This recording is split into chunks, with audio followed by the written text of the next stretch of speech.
పాతనగర మున్నూరు కాపులకు శుభవార్త. గత కొంతకాలంగా రెండు సంఘాలు ఏకమై ఒకే గొడుగు కింద కార్యకలాపాలు నిర్వహించాలని కలలు కన్న పాతబస్తీ మున్నూరు కాపుల చిరకాల స్వప్నం సాకారం అయ్యింది. శ్రీ సరస్వత అకాడమీలో సోమవారం మున్నూరు కాపు కుల బాంధవుల సమావేశం ఘనంగా జరిగింది.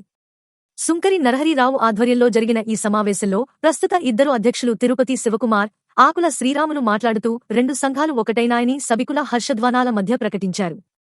ఇక నుండి పాతనగర మున్నూరు కాపు సంఘం కార్యకలాపాలు ఒకే వేదికపై నుండి జరుగుతాయని తెలిపారు.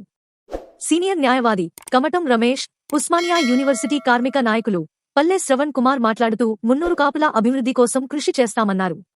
తెలంగాణ రాష్ట్ర మున్నూరు కాపు మహాసభ ఉపాధ్యక్షులు కొండూరు వినోద్ కుమార్, మణికొండ రమేష్ కుమార్, కార్యదర్శులు బాసెట్టి లెనిన్ బాబు, కొంతం సురేష్ బాబు, బీజేపీ నాయకులు పొన్న వెంకటరమణ, పొన్న శ్రీనివాస్, టీఆర్ఎస్ నాయకులు ఆకుల శ్రీనివాస్ తదితరులు తమ సలహాలు, సూచనలను అందజేశారు.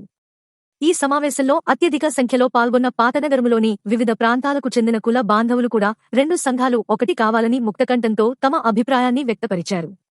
తెలుగు నూతన సంవత్సర ఉగాది కార్యక్రమాన్ని పాతనగర మున్నూరు కాపు సంఘం ఆధ్వర్యంలో ఘనంగా జరుగుతుందని సంఘం సలహాదారులు సుంకరి నరహరిరావు కుల బాంధవులకు తెలిపారు.